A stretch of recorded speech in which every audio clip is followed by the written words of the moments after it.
No one said Ethereum's transition to a proof-of-stake (POS) consensus mechanism would be easy. But few could have predicted what we are witnessing today. The Phase 0 launch is already close to a year behind its initial rollout date of January 2020. Delay after delay, not to mention several failed testnets, illustrates the scale and scope of work required to make ETH 2.0 a reality.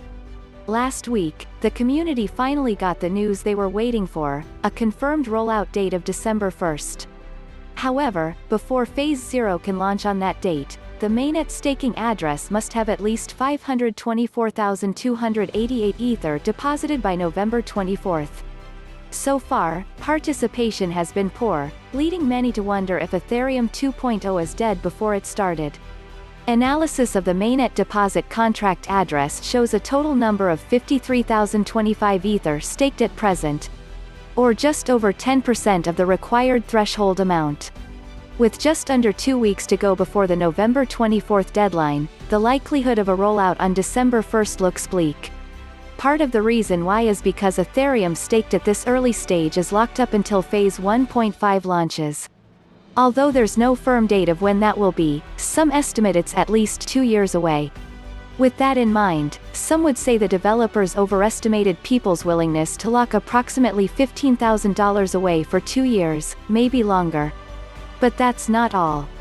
As the deadline date moves closer, it's becoming apparent that miners don't want to transition to a POS system. Ethereum's current proof-of-work (POW) consensus mechanism relies on miners to select and then write transactions into the blockchain. Doing so yields mining reward, which can be highly profitable due to the auction-style fee mechanism employed by the Ethereum blockchain.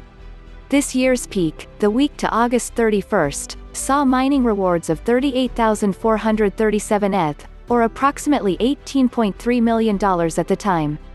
As such, it's difficult to imagine miners giving up their mining rewards without any hesitation. Under a POS system, stake pool operators, the equivalent of miners in a POS system, are selected at random to write blocks. There is no cherry-picking of profitable transactions. Successfully completing a block yields a reward for the entire staking pool. This means the reward is split between the stake pool operator and all of the stakers. In short, block writers have less control under a POS system, compared to a POW system, and less scope to maximize profits. One Ethereum miner commented on the low amounts of Ether staked so far by saying, "Despite that, at the cryptolark believes it's still early days." He expects the ETH 2.0 staking pool to fill out closer to the deadline date.